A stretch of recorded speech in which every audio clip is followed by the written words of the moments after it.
Welcome to Bills by the Numbers, where we let the stats let you know where the Bills are at. And where are the Bills better than their AFC competitors? We run down the list. Steve is put to the test on teams with the most broken tackles in the run game. And ESPN analytics writer Seth Walder joins us to assure Buffalo fans that it's all still in front of the Bills. Can somebody see the first down marker?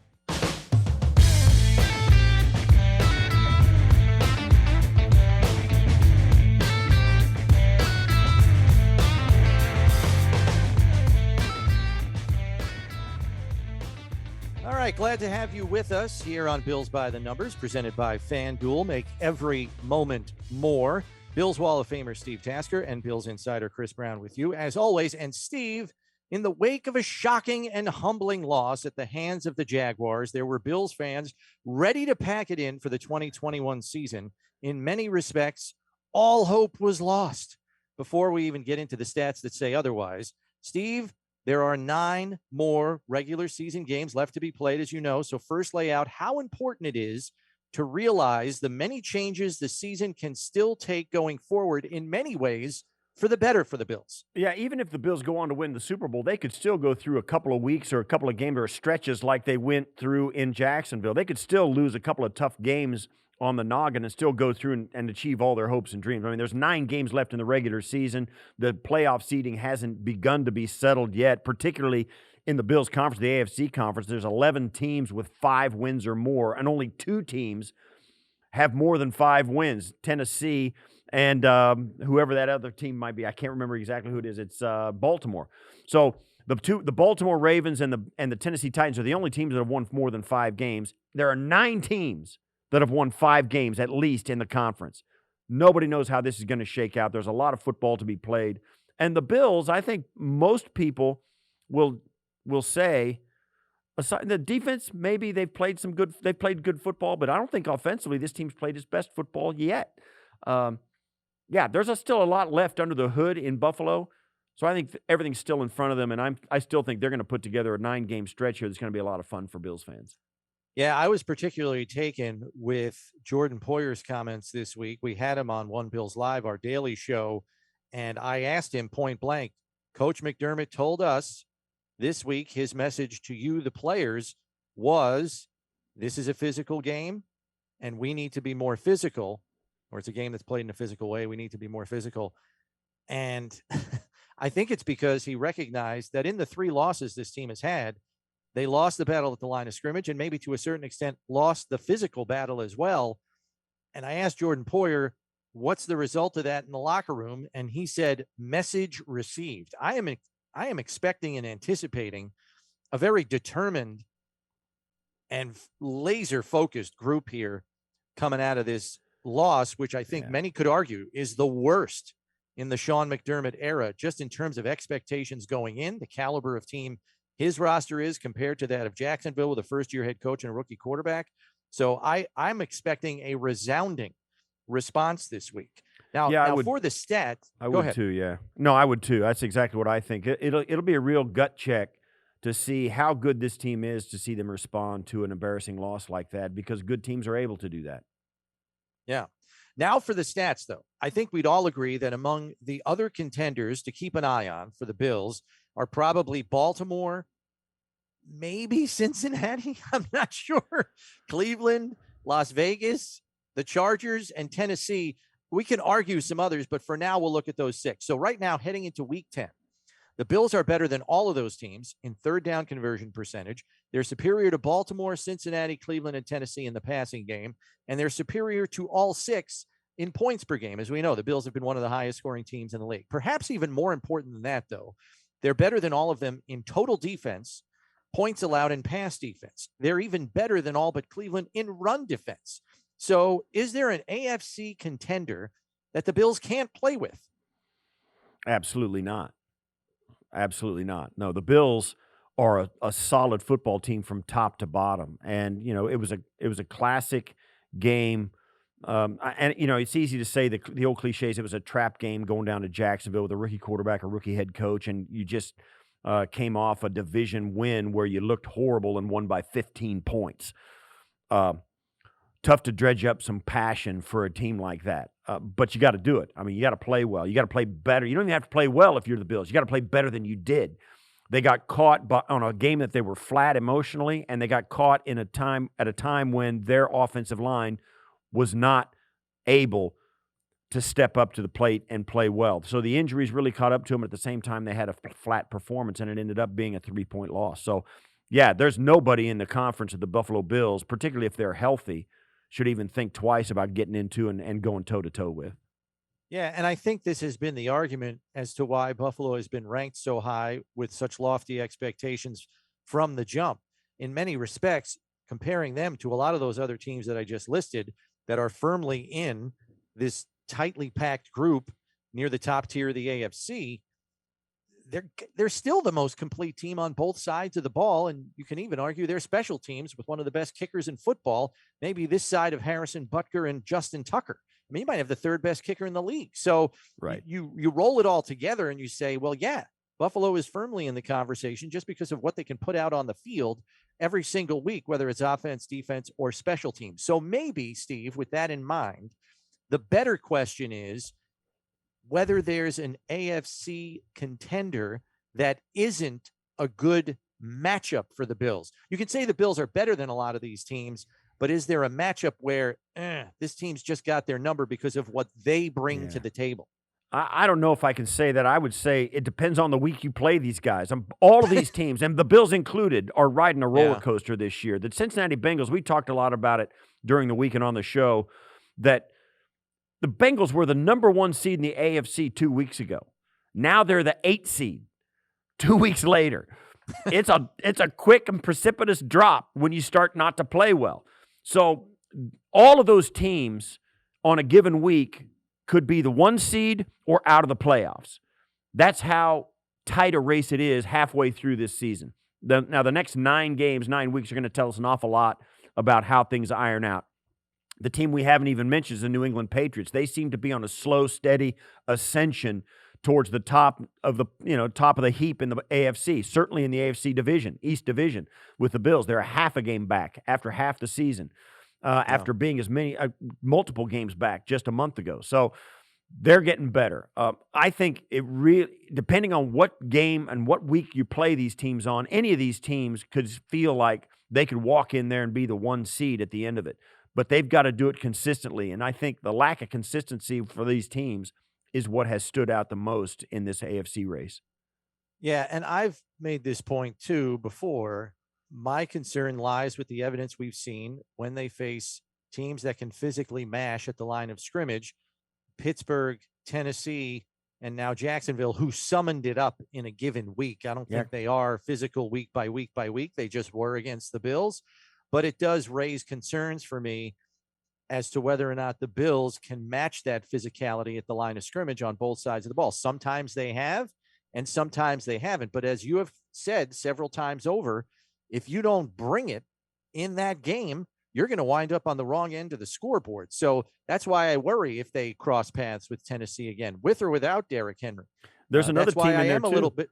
Yeah, I'm like Indianapolis is another one of those teams. Cleveland's another team like that. Yeah, that can run the ball very well and has a lights-out defense. So those are the matchups that concern me the most, because if the Bills aren't bringing it on that given day at the line of scrimmage or they're not healthy, as we saw last week, those are the concerns that I harbor for the fortunes of this team. Right. So if you had to pick, Steve, a team from maybe the second tier in the AFC, just below the division leaders, who might you keep an eye on in the second tier of AFC teams, knowing how tightly packed this is and knowing a couple of wins in a row and they could be right up there in the top tier very quickly? One team that's laying in the weeds for me, and I said this too, 11 teams in the conference have 5 wins. So all those, and then there's Baltimore and Tennessee with 6 and 7 wins respectively. The team that is not a part of that group to me, that could still do it is the Indianapolis Colts. Yeah. We saw them come into Buffalo last year with Phillip Rivers and give the Buffalo Bills as good a game in Highmark Stadium as any other team did all season. They are starting to get it together. They switched quarterbacks. And I think with Carson Wentz and the offensive line that they have and the athletic defense that they have, they're a team that could kind of hang around and sneak into the playoff picture at the end of the season. Plus, if, and I both know if they can slip into the picture and get in the bracket, they could do some damage, particularly with Carson Wentz there as the athlete that he is and with the coaching that they have and the experience that they gained last year in the playoffs. So I think the Indianapolis Colts are a team that has absolutely gone from, well, I think they were like 0-3 to begin the season, have found their way back into the conversation just below those 9 teams that have 5 wins. Yeah, I think the reason, and I'm agreeing with you, Indianapolis is my pick as well. And I think the main reasons why are some of what you have already stated. This team can run the ball on anyone. They're the 5th best rushing team in football. They have a budding superstar in Jonathan Taylor. And I think their defense is coming together. It's getting better as the season goes on. They have guys with superstar ability on that side of the ball in DeForest Buckner. And the linebacker whose name's escaping me, who kind of leads the league in tackles and just Darius Leonard extension. Yeah, thank you, Darius Leonard. They've got big time players on that side of the ball. The only thing that's going to bite them in the rear end is a wonky play from Carson Wentz, which will happen every so often in the course of a game. So if they can keep that at bay, that's a team that I think is going to make a run here in the second half.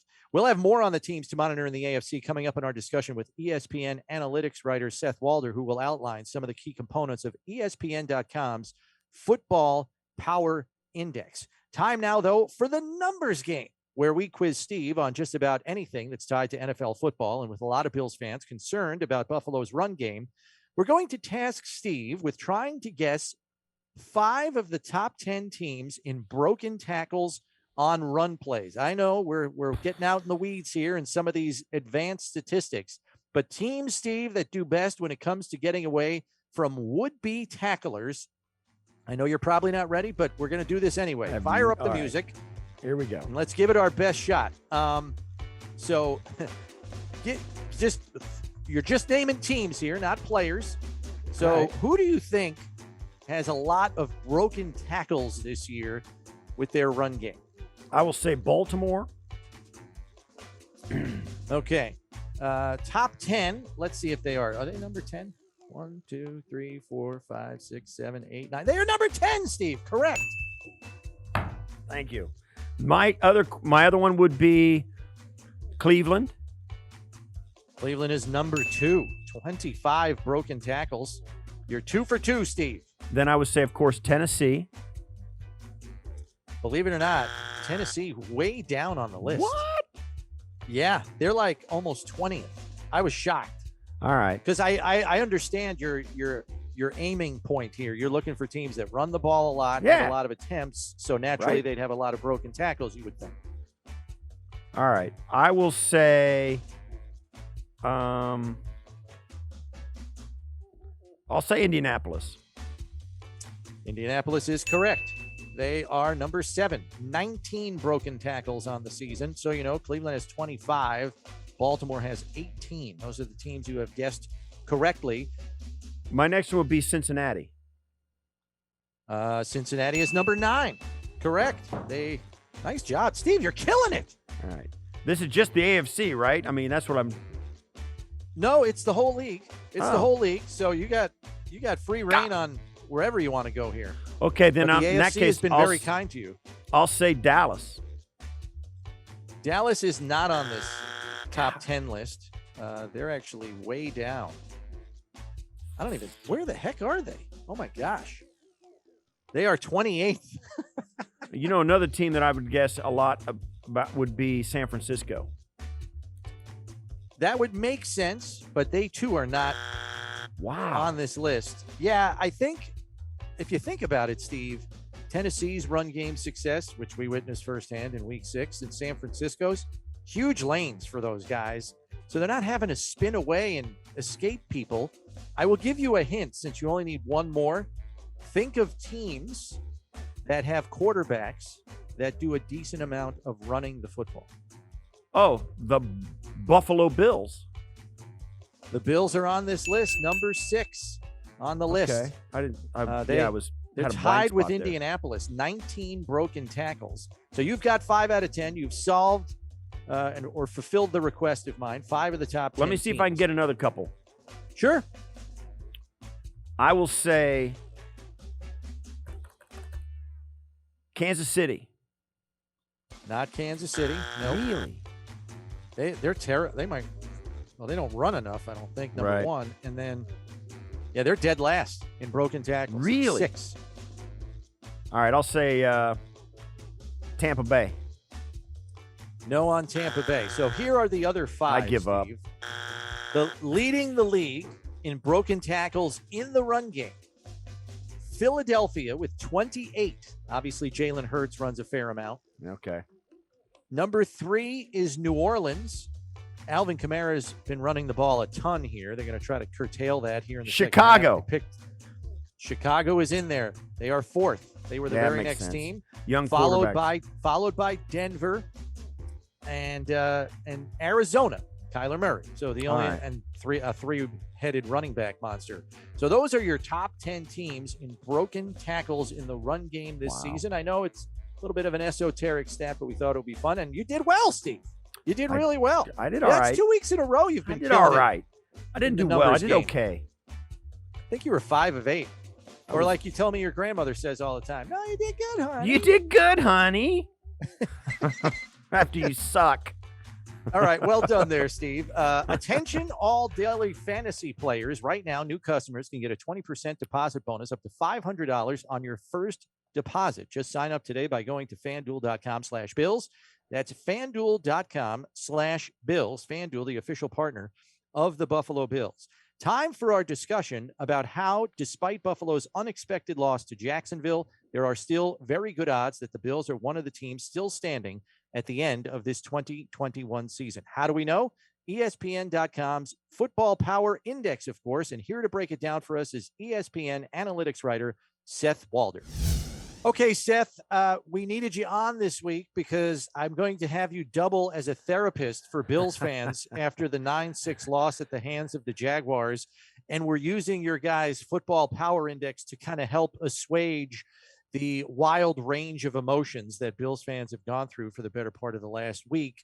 And I think they have to at least be encouraged that after what many are terming one of the worst losses in the McDermott era in terms of expectations, that you guys still have the Bills near the top of your Football Power Index.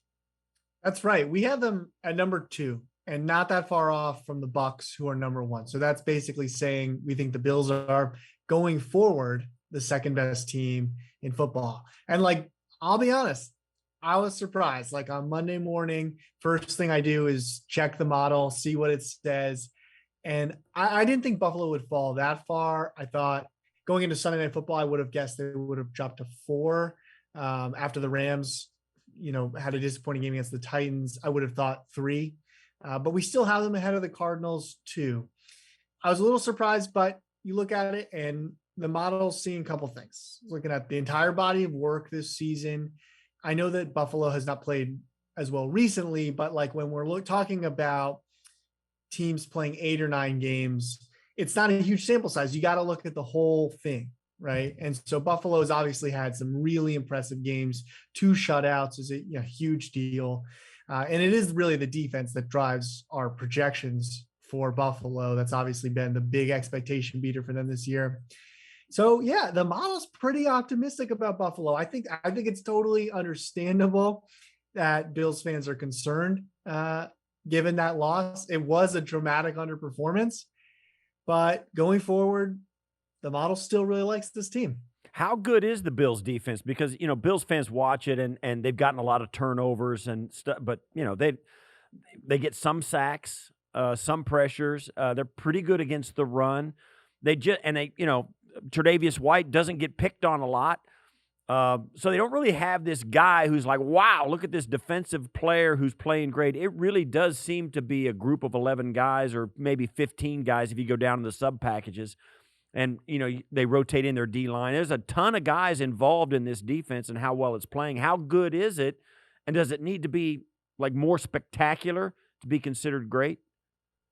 I firstly, I totally agree with your description of the reason why they're good, because that's the thing. When they started playing so well at the beginning of the year, I did the same thing you did. I'm kind of like looking at this team, like, so who is the reason? Like, what is the thing? And it's not one singular person. No, I do think that Tre'Davious White, like if we look at his numbers, they have been really good this year. So it's maybe like, I think there's less chatter about it than 2 years ago when he was particularly strong, but he's playing really well.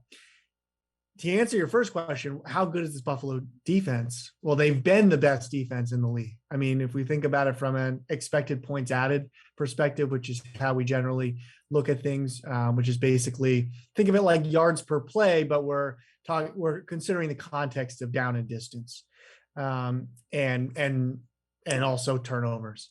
But I think the reason why I'm sold on this defense is that you mentioned turnovers and they've had success with that, but it's not just the turnovers. One thing I like to look at is say, what if we pull out interceptions? What if we pull out fumble plays? And where do they stack up if we pull that out from every team? And they're still number one in EPA per play when we do that. And to me, that is like that's a really good sign. Like I looked a couple weeks ago at Dallas, and when we did the same thing but pulled out with Dallas, they dropped a lot in that. So it was saying like on a play-by-play basis, Dallas's defense wasn't as good, but they were getting turnovers. Buffalo doesn't really have that problem. Their gap closes. The gap closes, but you know how strong a number one they are, but they're still really good. So I'm pretty optimistic. I do think the reasonable critique is the schedule, right? They've played an easy schedule. Those 2 shutouts were not against good teams, but the optimistic version off of that is that Buffalo has an easy schedule the whole way, right? Like they played an easy schedule. They have an easy schedule going forward. That's going to go out the window in the playoffs, of course. But I do think there's a lot of reason to be optimistic about this defense. So, Seth, on your Football Power Index page on ESPN.com, not only is the Power Index sitting there, you also have a projections tab and an efficiencies tab. And on the projections tab, I'm trying to pump up Bills fans to make them feel better here. On the projections tab, they are still 34% to make the Super Bowl, which last I checked was the highest percentage there. And then they were second in percentage to win the Super Bowl at 17.5. They were only behind Arizona with those numbers. Now, I don't know if they changed through the course of the week, but last I checked, that's where they stood. Can you just kind of help us explain how those projections are reached, as you know, knowing it's a moving target week to week? Sure. So the way it works is we have this rating, right? And the rating is what we've been talking about. And that gets updated every week, right? Based on how you play and who you played against. Did you beat expectations? And so that shifts as we go along. But at any given moment, we have this predictive rating for every team. And then we simulate out the season 20,000 times every morning. And so it knows, right, that when the Bills play the Jets, that the Bills are most likely going to win. You simulate it 20,000 times, sometimes the Jets are going to win. And sometimes the Bills are going to win. Most of the time, the Bills are going to win. You do that for every game, including the playoff, like seeding the playoffs, go through the playoffs. And that's how we build out these projections. Those numbers are strong for Buffalo. And it's funny because I actually hadn't even like seen them or thought about them in that context. The reason why they're really strong and maybe even caught me off guard a little bit is because we don't think Buffalo has a great chance of getting that number one seed anymore. I mean, the Titans are in a really strong position relative to Buffalo, up 2 games, and they beat the Bills. So they're kind of up 2.5 on them. And we mentioned the Bills' easy schedule. The Titans have an even easier schedule the rest of the way. So it's going to be really hard for Buffalo to get that number one seed. I think it's pretty much, I wouldn't say it's out the window at this point, but it's a long shot for sure. But I think this speaks to the quality of how fervently the model believes in Buffalo going forward. Let's talk a little bit about, I know that no question that Tennessee with the schedule and what they've done already, they lost Derrick Henry. So on the surface, it looks like a lot of people are like going, wow, we'll see how this goes. But there's also the Baltimore Ravens, who came off a bye week last week, had a tough game against Minnesota. What are some of the other teams that are strong in your model that also look like, man, maybe they will be there right at the 1 seed, or maybe sneak in or when you get past the 1 seed, nobody else gets a bye. How these teams fall at the end of the season and the matchups going into wild card weekend are also a factor as to how deep a run a team can make. What do you see when you project the playoff and what 7 teams are probably in? How do they line up and how they line up and what's the most advantageous lineup for a team like Tennessee or a Buffalo or Baltimore? Ooh, good question. So I do think that Baltimore is the Baltimore and Buffalo would be like the primary challengers to Tennessee for that number 1 seed. It's hard to see anybody else. We give the Chargers a 5% chance to get that spot. So, it's possible, but Baltimore also, they're a game back from Tennessee. We consider those two teams to be roughly equals in terms of quality. And then when we simulate out the season as well, the Titans usually win the tiebreaker over Baltimore. So it's a little bit like kind of same deal. They've got about a 1.5 game lead on the Ravens. Though, like you mentioned, they are down Henry. The AFC is murky. I mean, it's not like the NFC where you have these kind of clear cut playoff teams and then these other teams that are getting in, or fighting for that 7 seed. Like, it's way murkier in the AFC. I'll throw out one that the model is they're our most upgraded team this week, and that's Cleveland. And I still believe in Cleveland. To me, I think that what they're doing is they are number 1 in our pass block win rate metric and pass rush win rate metric. So, like, when it comes to the trenches in the pass game, they are dominating there. And that stuff is important. I mean, we just, we know it is. And I have a hard time imagining that that's not going to help them down the stretch. I really think that offensive line, Myles Garrett, that's a really dangerous group there. And so, yeah, it's not the skill players we normally talk about. But to me, I'm thinking about Cleveland and how dangerous they could be down the road. And then just with projected win totals, because I know Bills fans are probably paper shooting the rest of the schedule as best they can. And in your projections, at least as far as AFC teams go, it's Tennessee at 12.4, and then the Bills at 11.5, Baltimore 11.1, Chargers at 10.3. And I know Bills fans are going to be like, what? Only 11 wins? Maybe 12? What the hell? And because, they're trying to look at that number 1 seed. But as you pointed out, it's going to be hard to catch the Titans number 1 for the reasons you laid out. But 11.5/5.5 losses, maybe just lay out how you get there. It's a simulation thing again, obviously, right? Yeah, absolutely. So I think what I would say to any Bills fan who's feeling like that number is low is just remember what happened last Sunday. Like, you can lose at any point. I think that Bills fans got a pretty strong reminder of that. And so, yeah, like what happens is each week we have a projected number for the Bills. So they have an 83% chance to beat the Jets. They have a 72% chance to beat the Colts the week after that. They have a 63% chance to beat the Saints after that. You're favored in all those games, but I think the mistake that people make is looking at a schedule. And when you see favorite going win, when actually what's happening is we're saying, if you're going to win those 3 games, right, it's 83% times 72% times 63%.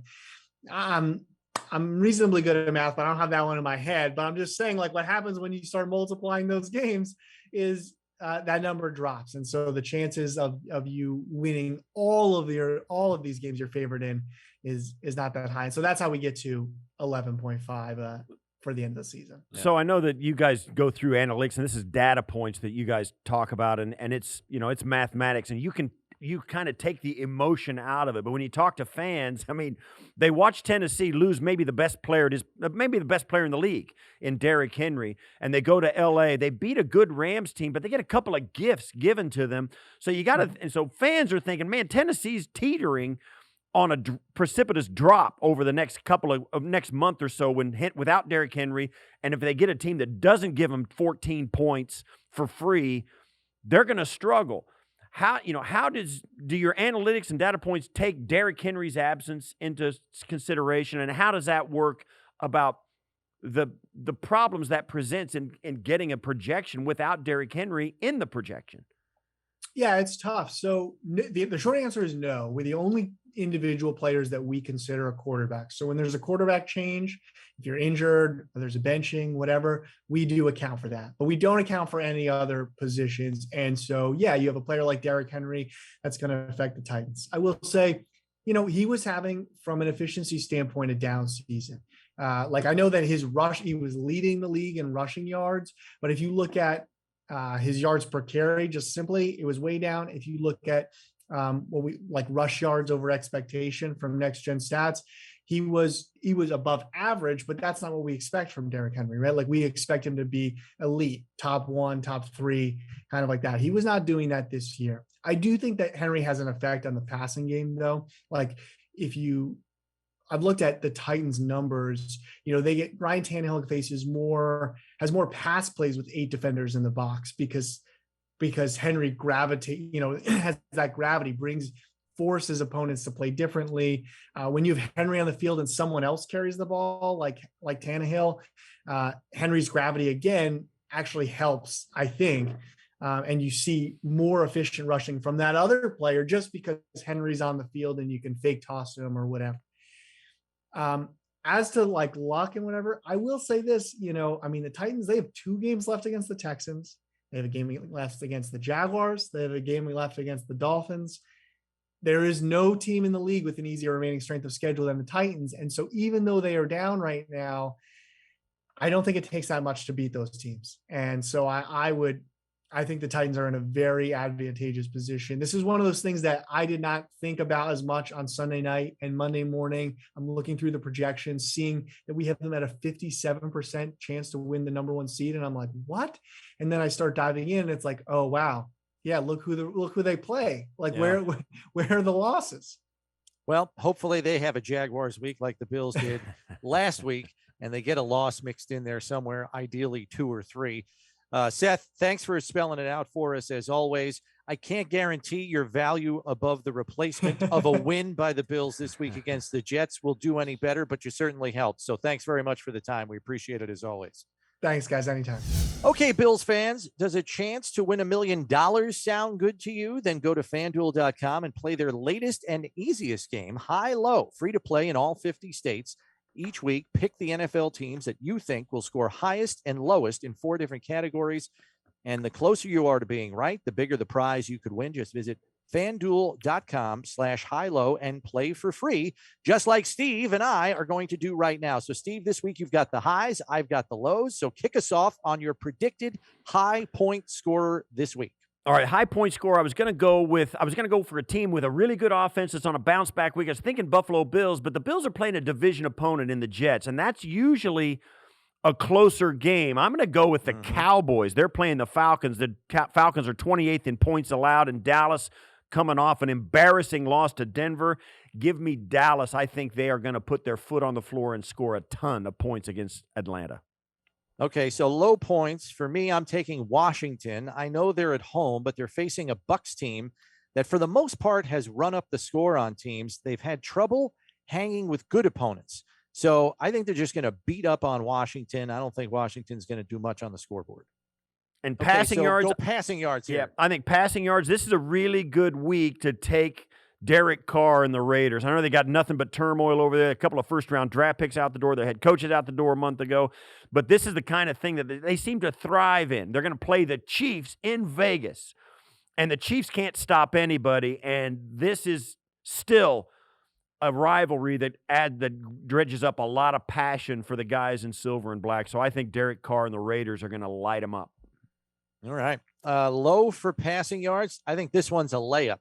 Carolina. The Panthers are a mess at quarterback right now. Sam Darnold out of the lineup. He was turning the ball over. Now they have P.J. Walker. They brought in Matt Barkley this week.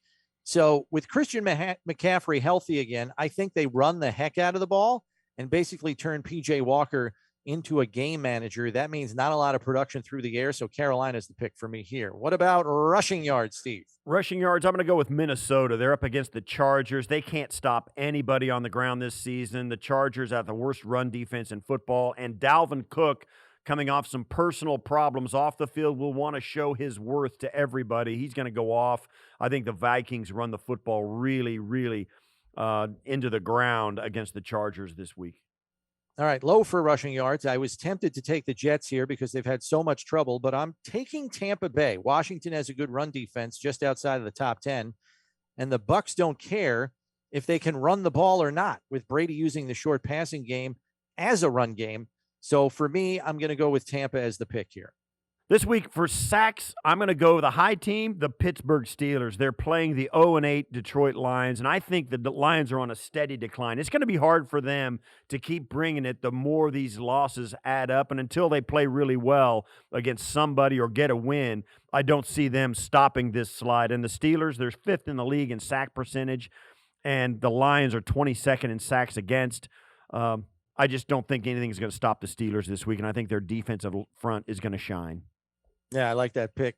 Finally, low for sacks. I'm going Jacksonville on the road in Indianapolis against a quality offensive line. I just don't see them duplicating their success of last week. So I am taking the Jaguars. So that's high-low. Put your football fandom to the test for a chance to win $1 million at FanDuel.com/high-low. And that'll do it for us. Please subscribe so you know when the next episode is ready for you. And remember, when you need to know about the Bills, you need to check Bills by the Numbers. For Steve Tasker, I'm Chris Brown. We'll catch you next week, everybody.